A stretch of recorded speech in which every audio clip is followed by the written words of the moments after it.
Inland Sports. You when we started the show, it's a big football blowout. We've had Craig Broach from Liberty. We've had Jeff Steinberg from Beaumont. We still have Travis Carter from Hillcrest coming up. But right now, we are going live. It looks like the Ritz-Carlton. I don't know, man. This guy is just really enjoying the bye week. It's Aquinas head coach Jordan Brusig. It looks like he's in Hawaii or paradise. But, Coach, I think it's your in-laws, isn't it? I'm not sure. I'm at my house today. Oh, okay. I'm at my house now. The palm trees. We just got a lot of palm trees. It looks like some five-star resort, man. You win a couple football games at Aquinas, and you're the new Lincoln Riley, breaking the bank. Oh, yeah, man. All the big bucks over here.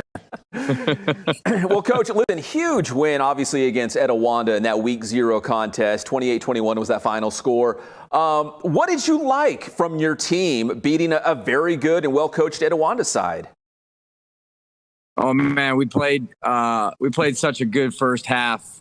You know, I told them we went at halftime that I was just, so proud of how hard they came out, and being the first game and how clean it was, even, both sides of the ball, by both teams, no turnovers, not very many penalties, just a great first half of football by both teams. And I was just so happy with that and the effort that was being shown, the physicality, all that stuff. It was such a great game by both teams, and I was just so proud of how hard our guys came out and competed. Coach, I know you had a scrimmage, but usually maybe that first game or that first two games of the season, a little bit rusty as, teams try to find their footing and get into a groove. What do you credit to your strong start? Like you said, not a lot of penalties. It was a pretty clean game. What do you credit that to?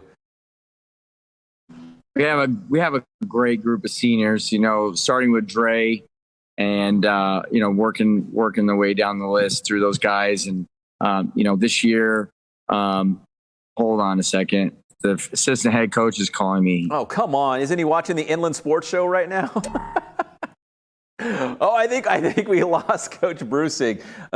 You know what? As he's coming back, Johnny, let's go ahead and do our Boost Performance Training Top 25. We already had it in this segment, so we'll do the Top 25 as we get Coach back on the line right now. And listen, this is something we're going to do every single week here on the Inland Sports Show. We do the rankings.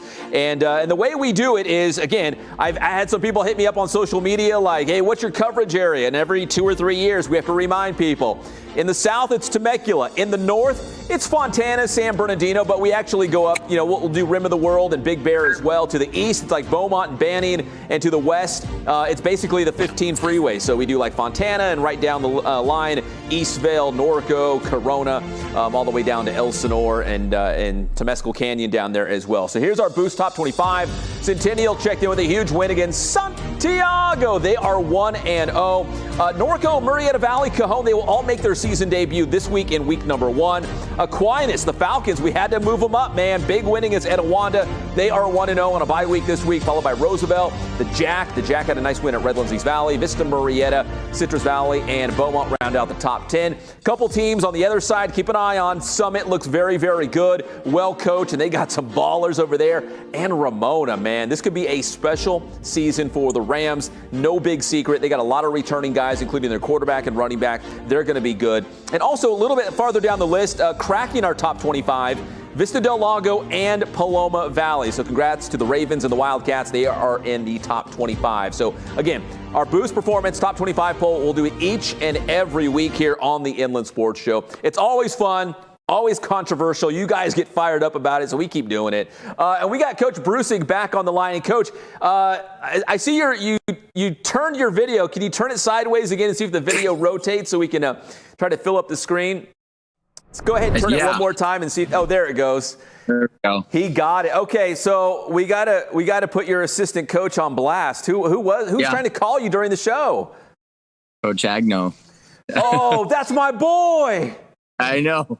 We should phone him in. Oh, I thought he'd be busy watching the new episode of She-Hulk or something, man. He's a Marvel nerd like me. Come on. He's supposed to be at practice. They must have got done early. Okay, I'll let that one slide because he is one of my favorites. He's the best, Coach Agno. Coach, let's go back to, again, that big win against Etiwanda. You guys played well. What was the secret to your success about just having your guys prepared for that very first game of the year? Like maybe it felt like game 7 or 8 into the season, the way you guys were able to just, be that kind of polished.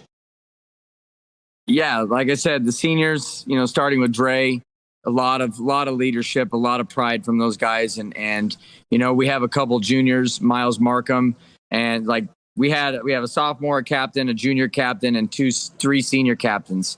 And, having those guys that are sophomores and juniors also be voted as captains by their team kind of shows you the depth of leadership that we have and the pride that these guys have. And, I think that those guys just so positive and so encouraging with their teammates and just kind of not just always talking, but just working. All the work that those guys did in the off season and they were more than ready for Thursday night. So unbelievably proud of how they've started to lead this team. Coach, obviously coming off a CIF championship and the great run you guys had last season, getting to a state finals. All those guys who, had that great run and all that experience, how do you think that might pay off this year? Maybe it already is. I mean, looking so polished in that first game of the season because you had guys who, have been through some battles already, going back to last season. I mean, we still had a ton of mistakes, but these guys understand that, each and every week, if we're just kind of slowly climbing and slowly trusting in the process and just getting better at the things that, that we need to improve on, that, when we get to the league play, if we get a chance to be in the playoffs, that, if we're continually steadily getting better, that, we're going to be in a good position come, league and the playoffs. So, these guys believe in that, not getting too far ahead of themselves and ready to just continually work to master our craft each and every day. All right, Coach, it is a bye week. So what do you do on a free Friday night? Do you actually go scout another team? Do you take your wife out? Do you, binge watch something on Netflix? Like, what do you do on a bye week? Well, we're on baby watch, man. Baby number 4 is going to be here in a couple days. So if not tonight, we're right up to it. So yeah, we're waiting. Coach, congratulations. I didn't know, man. Yeah. Congrats. Thanks. Yeah, thank you. Yeah, we're super excited and just waiting. Well, Coach, listen, this is probably not the place or time to talk about how babies are made, but my wife and I kind of had babies around football season. This is the first one in the middle of the season. We have myself and another coach. Also, his wife is due, and every year we've had a kid on the coaching staff. Every year it's happened, we've won CIF. Every year, it's been the odd years. Okay, then the babies. So we're having 2 babies in the same year. It's just on us now not to mess this thing up. The wives all did their part. No, then that missed 2 babies must mean 2 championships, a CIF and a state title. That's the way I see it, at least. We're still working towards it, right? Still got something out there to go get, huh? Hey, I will say this, though. If the baby comes on the bye week, then I think you planned it perfectly. I mean, it couldn't have happened any better. Not a lot of week 1 buys out there except for us. And my wife said, if this baby is here today or tomorrow, it's definite, because we don't know if it's a boy or a girl. It's definitely a boy because he knows what's up. If it shows up on Friday night next week at 7, I don't know. That is awesome. That is awesome. But seriously, Coach, congratulations to you and your wife. Number 4 on the way. How awesome is that? Yeah, it's great, man. A lot of fun. So much fun. All right, Coach, let me leave you on this. So I have your non-league schedule in front of me. Obviously, the bye week. You got Xavier Prep coming up the following week. But then you have Cajon and Upland in back-to-back weeks. You've got a pretty meaty non-league schedule. I know people are excited about the Cajon matchup. Upland will be tough again. how do you kind of size up your non-league play, and what are you hoping to see from your team going up against some of the best teams in San Bernardino County? Yeah, I mean, Xavier Preps is not, not to be looked over either. I mean, we, seen them a little bit, and Cajon and Upland, just a great test for us. And then rounded off with the Holy War. So a really good stretch of football for us here. And we're going to find out what our guys are made of. When I told you earlier in the summer, we're going to find out how tough our guys are. We're going to see what kind of, what kind of grit we got, and what we're made of. When we play against these good teams, things are going to happen that are good for these teams. They're going to make plays. They're going to do great things. They have great players. How do we respond? How do we rise in the face of adversity? That's what we're hoping. We're hoping to see us, be great in those moments.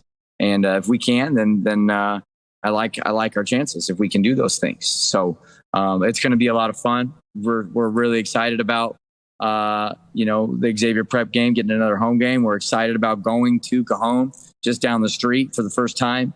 And we're excited about Upland coming to us. And so it's going to be a lot of fun.